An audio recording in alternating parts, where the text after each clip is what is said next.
Where does Major League Soccer rank on a global scale? Does it even crack the top 10? Is it comfortably in the top 20? So why don't we talk about that?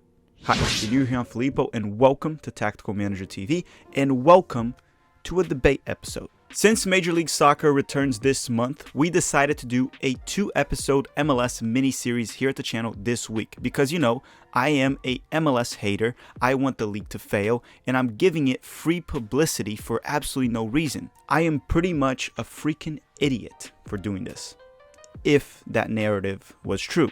Being critical of the league is one thing, hating the league is another. Today's episode is going to be about where MLS currently ranks in a global scale. And then the next episode of this mini-series coming out tomorrow, or maybe it's out by the time you're watching this, is a discussion on how to improve the league. For both episodes, I will bring Ian Joy Paul as a guest so we can discuss and debate where MLS stands in globally and how it can improve.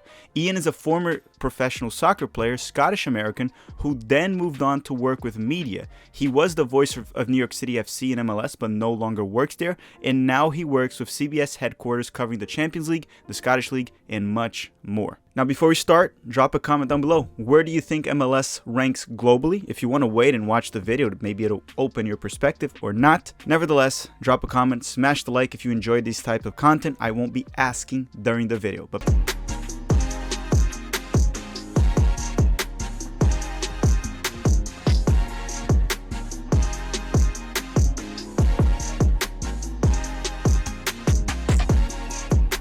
all right, everyone, another mini series here at the channel, right? We've been bringing some wonderful guests here lately to have a 2-episode mini series. And today I'm bringing in Ian Paul. Many of you might know him from the New York City FC. He was the voice of New York City FC. You might know him from CBS or from his own YouTube channel, Stoppage Time.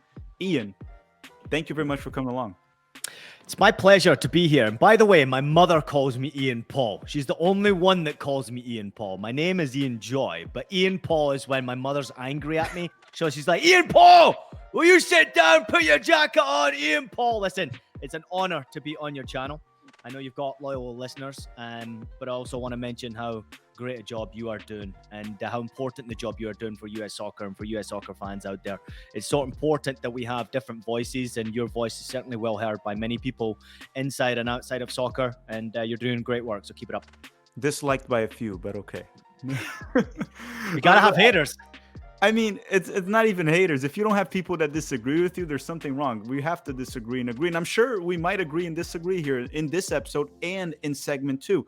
So for anyone listening to this, segment 1, we're going to focus on where does MLS rank globally? And we're going to explain how we're going to do it, because I think it's very hard to rank the exact place. So we're going to do it in tiers, and we'll try to agree. And Ian was a professional soccer player as well. Scottish background, so he's going to be talking about the Scottish Premiership quite a bit. I know a lot of you argue about if Scotland is better than MLS. Well, we have a guy that knows both leagues very well, so we're going to get his opinion on that. And then the other segment that you are going to watch, probably out tomorrow or whenever it's out, it'll be how can MLS improve, right? That doesn't mean there's a lot wrong with it, but any league can always improve, and we're going to discuss how it can improve. But let's get into the episode. Let's get right into the episode here. So, Ian, I'm going to call you Ian, not Ian Paul, because I'm not angry at you. But if we disagree, I'll call you Ian Paul. Love it. This is the criteria I want to use. You can let me know if you want to change anything up. But it's like, where does MLS rank on a global scale? So as I said, it's tough to do an exact position. So let's try using tiers. Tier 1 is a top 5 league. Okay. Tier 2 is roughly 6 to 8, which are leagues that have elite development. I'll give an example. I think Brazil is one of those, right? Elite development and fairly competitive, but can't really crack that top 5. Can't do it for mainly money reasons. Then tier 9 through 14, which are leagues that develop great players, very good leagues, and they're still very competitive. And then 15 to 20 is usually a league that has one of the two. From 9, they're either very good for development or they're just competitive, right? Those are the criteria we're going to use. Tier 1, 2, 3, and 4. I'll bring them back up very soon. So let me ask you first, do you want to tell us roughly where you rank those leagues, or do you want to tell us where would you put MLS there in those tiers? Well, before we get started, seeing as though we're talking about MLS, let me just put the championship ring on here, just to make sure that everybody recognizes that, I mean business. So that's the NYCFC Championship ring from 21. Thanks to everybody. How out there. much did Philly not having almost half their team help you guys? Honestly, Philly fans, I couldn't care much about. They do give me a lot of shit, and they are probably the best fans, up there with the best fans in Major League Soccer. I've got so much respect for Philadelphia sports fans in general, but I love to see the fact that there's a bit of debate going on as to what would have happened in that game. NYCFC would have beat them regardless of what team they put out. We were just a better side. I have some doubts about that. It's no problem. You can have a doubt. We got the ring. That's all that matters at the end of the day. All right, let's get into it. Yeah, I have no dog in this fight. But where would you rank MLS in these 4 tiers that I put here, and why? Yep. Okay. Listen, where MLS is at right now, I would say it is certainly not in tier 1, top 5 leagues.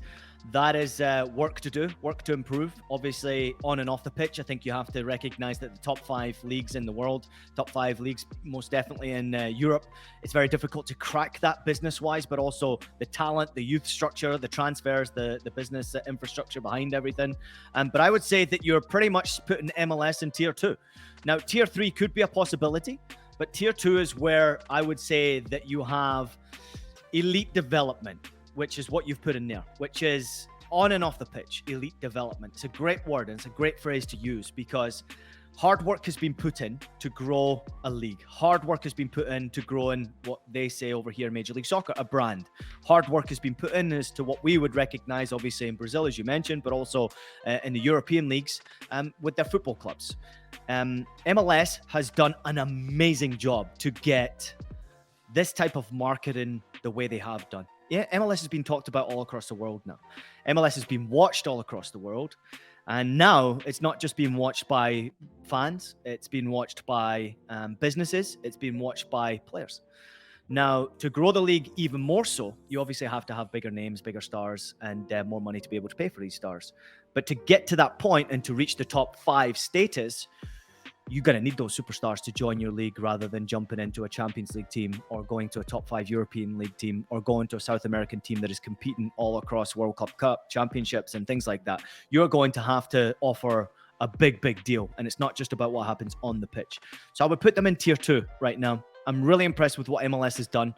I think it's still got plenty of improvement to go. I think we can all recognize the television numbers need to improve domestically, also worldwide. I think the play on the field can still improve drastically. It has improved over the last 10 years. Now, I played in 2008, 2009 in MLS, and the league was excellent back then. Really enjoyed it. I came over from the second Bundesliga to MLS, and it was very competitive back then. But now it's even better. Now you're seeing better players arrive. So let me, this is where we disagree right away. I placed MLS at tier 3. Mm-hmm. I placed them at tier 3.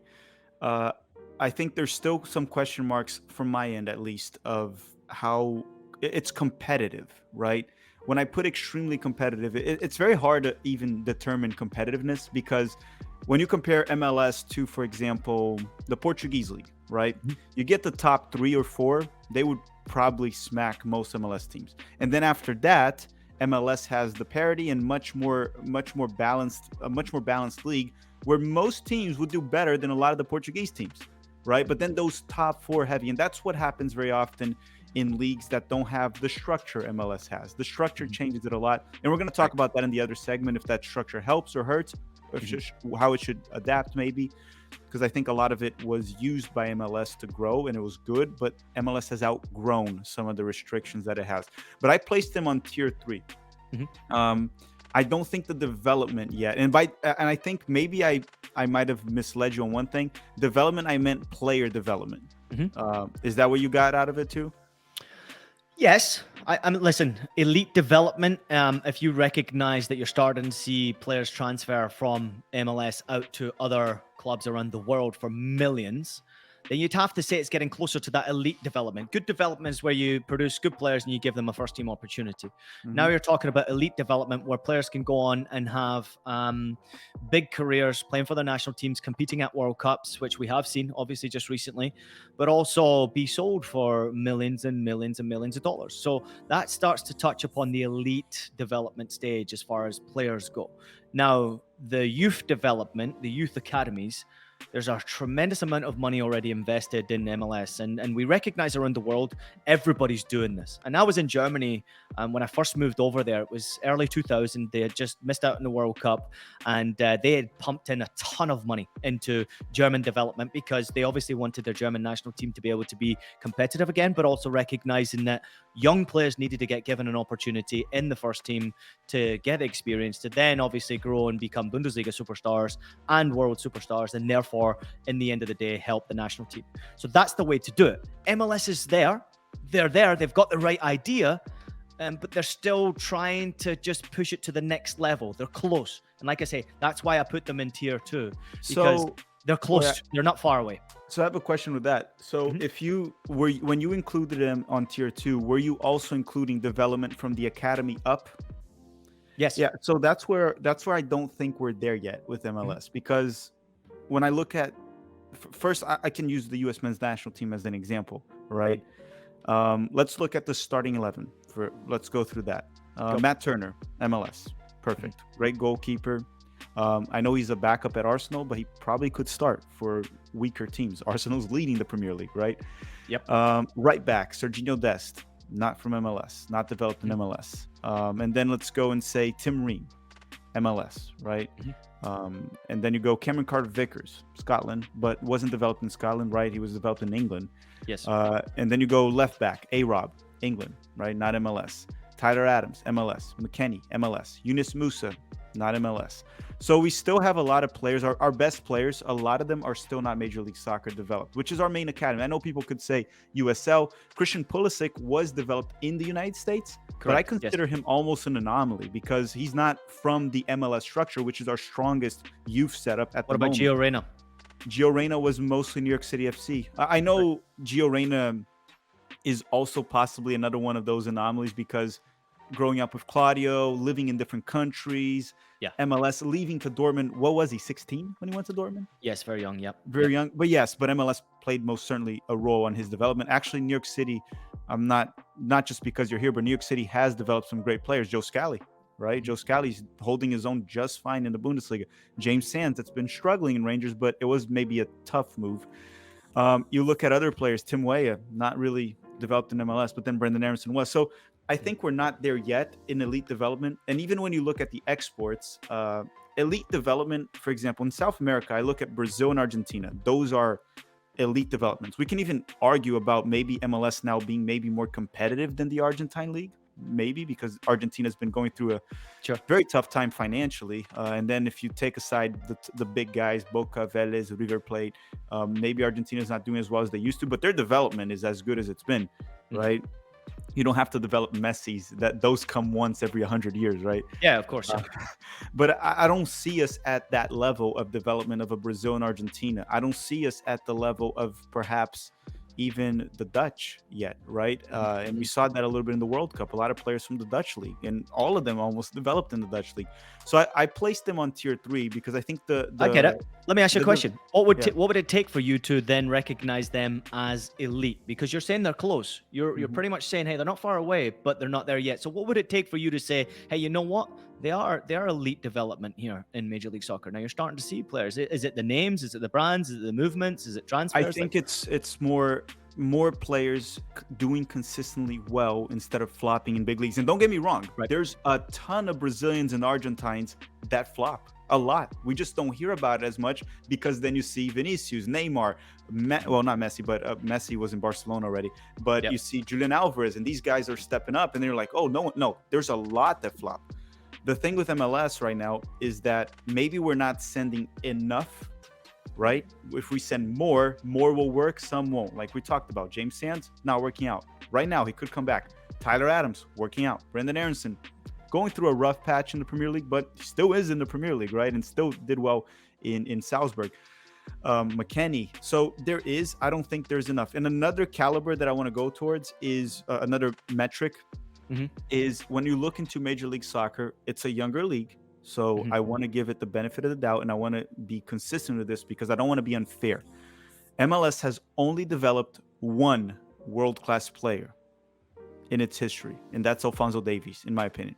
World-class is a player, in my opinion, that's top 5 in the world in his opinion, that would probably start for almost every team, that when you see him, it's like, holy crap, that guy's just simply different. We've developed great players, right? If you have a player like McKennie that can play for Juventus, that's elite.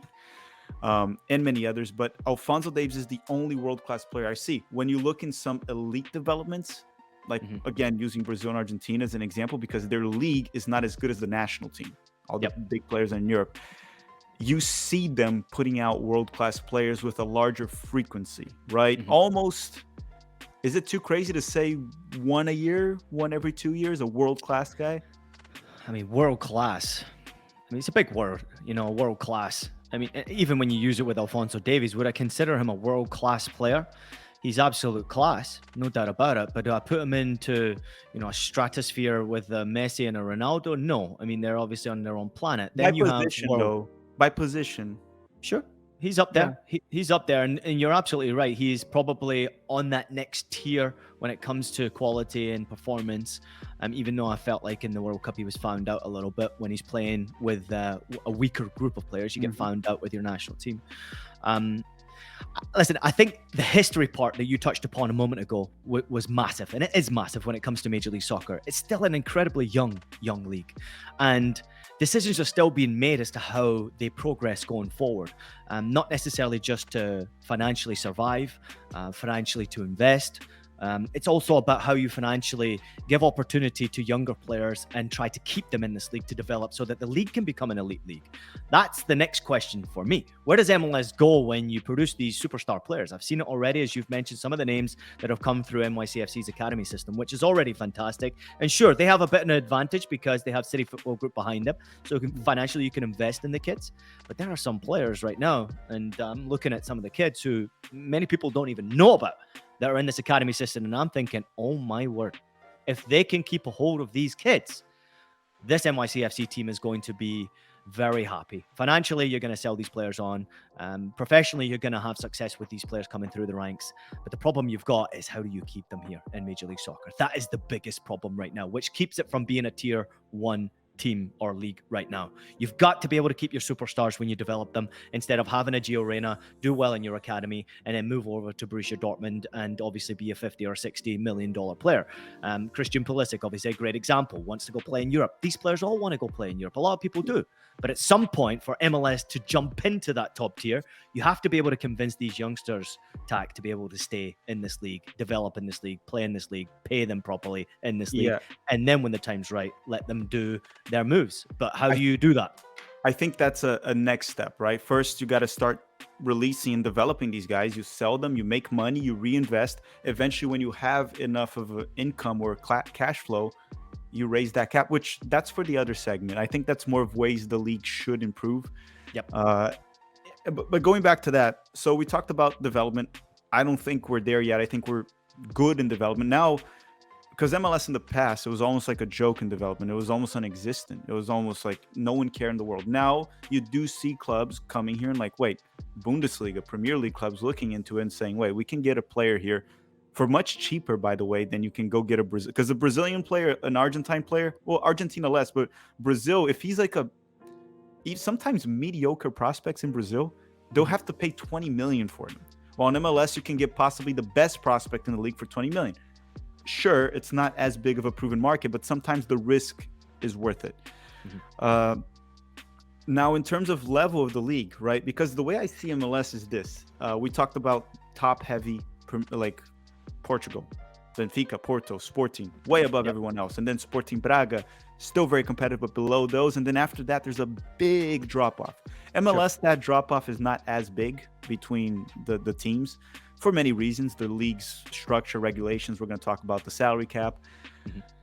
But what I do notice is the European rosters are more balanced than the MLS ones, even the bad ones, right? The players are more around the same level. While MLS, sometimes you get a roster, with DPs, and then the salary cap restricts it, so you get an amazing player, sometimes at like Insigne's level, playing with a guy that just came out of college sometimes, right? Which we know NCAA is not at that level of development. Even MLS academies have easily surpassed NCAA by now, easily. So this is where it gets tricky when we go back to the tiers here. In terms of competitiveness level, if we go towards balance, MLS is extremely balanced. In terms of quality, I put it below some of the leagues that I would put on 6, 7, and 8, right? I do think the quality is below Portugal. I do think it's below the Dutch, even though some people will disagree. I do think it's below Brazil, and I do watch Brazil and MLS a lot, so those two I can do a fair comparison. But here's my question to you, because this is what I really wanted to ask someone that knows their shit on this, and I wanted to go towards Scotland. I want to go towards Scotland because we see players like Malik Tillman having, I would say, ups and downs. I wouldn't say he's consistently good. He has good moments, has some very bad moments for Rangers. Cameron Carter-Vickers has been fantastic. Correct. Probably, would you say he's the best center back in Scotland right now, the league? Yeah. I mean, voted so last season with his performance. He's obviously got a new contract to stay at Celtic and permanent move, but probably the best defender in the league. So how does MLS compare to Scottish League? Would you say it's better? Because I know the Scottish League is different from MLS because Rangers and Celtic would most certainly be the best teams in MLS. After that... That's debatable. Are you sure? Yeah. Okay, so tell us about it. Well, listen, Rangers and Celtic are huge football clubs. Obviously, been involved around Scottish football my whole life, growing up in Scotland, playing in youth soccer in Scotland, and recognizing how big and how gigantic they were, involved in the development of young players and politically how they were involved with young players. It was always the giants of Scotland. And Rangers and Celtic, through history, they have a gigantic history, tremendous success in history, but they are no longer the giants they once were. Celtic and Rangers get an unbelievable support, no doubt, across the world, recognized. The Old Firm is one of the most watched games that you will find, even on CBS Sports. The numbers are insane. People love to follow it, and religiously they follow these football clubs. But competitively is where it's at for me. The performance on the field from Rangers and Celtic was completely found out in the Champions League this year. You recognized it. You saw the results. We watched, especially Rangers, especially Rangers, but also Celtic. Even though Celtic did do well in certain games and for 45 minutes played well in a lot of games, couldn't get it done. And that's a big disappointment for Scottish football and a big disappointment for Scottish football development. But it also shows where Scottish football is. So competitiveness, I would say that MLS is by far a better and more competitive league than the Scottish League, by far. And I recognize there are a lot more teams in Major League Soccer. And you also recognize that the competitive nature is interesting in MLS, as obviously mentioned. The structure of Major League Soccer keeps it so. It's very difficult to be a champion of Major League Soccer and then repeat the next year and then repeat the next year. I mean, realistically, we saw DC United do it years ago, and then we saw LA Galaxy do it most recently, but there hasn't really been a team who's dominated Major League Soccer for years. So it's incredibly competitive. Can't say that about Scottish football. You have Rangers and Celtic, who I put money on every single week to win as a parlay because they win 85% of the time. There's no competitive nature there. The only competitive nature there is between the two Glasgow Giants. One or the other is going to win the league that year. One or the other is most likely going to win the local cup. I do love watching the Scottish Premiership. I enjoy it. It's fun. Obviously, because I grew up in Scotland, I recognize what it is. I also recognize the history, their fans, and why they support these teams. I do try to go watch games in my local teams, which in Scotland were Falkirk and Livingston. But you get half-filled stadiums, and the stadiums are 10,000 capacity, and the infrastructure around it is just, it's nowhere near what Major League Soccer is. Nowhere near it. You have, and of course, I've been very fortunate to work around NYCFC since its existence. I am watching an absolute giant being built right now. And this club will be here for generations. And this club, and no doubt in my mind, will be $1 billion club in the near future. And it's not far off it right now. But at the end of the day, the product on the field, the training facilities, the players, the youth development, and even the attendance in these games, it's way better than what you will see in Scottish football. Way, way better. And of course, that's obviously going against the Celtic and Rangers because they pack out their stadium every week. They religiously have their fan support and they're fun to watch. It is competitive. But when Rangers and Celtic are playing elsewhere, there's no competitive games. So let me ask you a question in regards to that. I watched a few games from Scotland, mostly because Carter Vickers is there and Malik Tillman. I don't watch as many games as you do. And I follow along what's happening. And I've been watching the past 2 seasons. In terms of ability, yes, I agree. I think MLS has now much more, I think more technical players maybe. Sometimes it looks better, much more competitive, more balanced for sure. There's no Jack, doubt it's about not it. even close. I'm going to Yeah. disagree with you right now. It's not even close. Yeah, MLS is by far miles it's ahead better, of what the but Scottish Premiership is. what I notice in those games, do you ever notice how the games in Scotland seem to have a bit more intensity than MLS at times? Yes and no. I mean, yes, because you have these rivalries. Everybody wants to beat, and you're watching Rangers and Celtic, right? Whenever you see Cameron Carter-Vickers plays, or you're watching Tillman Hmm. or Sands play, you want to watch them. Seems Most like a Americans, battle sometimes there. it is a fucking battle, right? They It want to hammer doesn't each here. other. Well, it depends because now I'm starting to recognize that teams don't like NYCFC. Teams don't like Philadelphia Union. Teams certainly don't like the LA Galaxy. Teams certainly don't like LAFC now. Teams don't like Portland or We Seattle. love Orlando, right? We love They Orlando. don't like right? each other. Orlando I like just because of you and because my good friend Will Johnson played there for a while. That's the reason I like Orlando. But you're starting to recognize that there's a bit of hatred building, but the only way to get there, Tack, is by having history, time. It's the only way you build these rivalries where fans start to hate each other. Fans are starting to criticize each other. I mean, it's only over time that you start to build that sort of rivalry, you know? Let's talk about rivalry on the next segment because that's something I think MLS can do a better job in terms of building rivalries along with time. I know you need time, but there's certain things they could do better. So just to wrap things up on this one, we're going to have to agree to disagree on the tiers. Yep. Yeah, I'm going with tier 3, and I'll tell you just to wrap things up on this one from my end, and I'll let you close the episode too. I would say we're tier 3, and we're still a little bit far from tier 2. I wouldn't say we're at 14. I would say we're not 9th. The main thing with that one is the top 5 leagues. I think we mostly agreed that our Premier League, Bundesliga, La Liga, Serie A, and Liga, with Portugal coming very close. I think that's undoubted. So that's the top 6 with Portugal. Then from 7 to 8 right there, I do place Brazil, and I do place the Dutch league. I think the Dutch league is fairly competitive, much more than people give it credit for. I agree. And great development too. And then 9 to 14 is where I get a big mix of like where I get MLS, Liga MX, Argentina, even the English Championship, which is extremely competitive for a second division. I put them all in that mix, and it becomes to me very complicated to say which one is better than which. I think in the past it was quite clear that Liga MX was better than MLS. I think that gap has closed, and right now it's super narrow. We don't really know which one is better at the moment. I think it's close enough that anyone can say whatever they want, and they have a good point. So that's why I place MLS on tier 3 right now. I think there's a lot of work to do, which we're going to talk about in the next segment. A lot of things that they have to improve. You're keeping it on tier 2?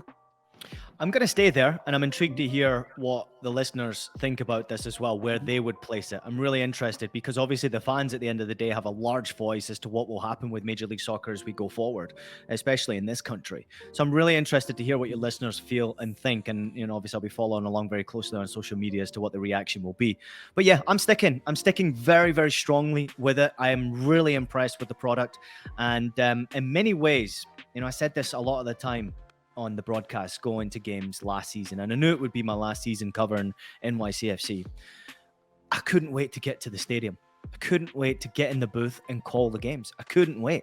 Obviously passionately supporting NYCFC over the years, and obviously falling in love with the club, and obviously recognizing the players. I have a relationship with the players and people who work in and around the club and the fans now. I'm invested in it, but I couldn't wait to go to the games because I knew it was always going to be fun to watch. If you think of some of the players that NYCFC had in the last couple of years with Maxi Morales and Tati Castellanos, Alexander Callens, Santiago Rodriguez, who have not been developed in Major League Soccer, but have been brought into Major League Soccer, like NYCFC has only been here for 8 years. So they're not going to develop many players. But there are 4 or 5 players who have come through the ranks who are playing with these players. And the mix I see gets me really excited. And I think the games are very competitive. So I'm sticking with tier 2, buddy. I'm going to have to stay there. We'll keep it that way. And then, as Ian just said, drop your comment down below. We actually are interested to see if people agree mostly with me, with you, or with neither. With neither. There's still tier 1 and 4 right there. So people can go for that. I'm sure there's going to be some people placing it on tier 4. Tier 1, please don't, guys.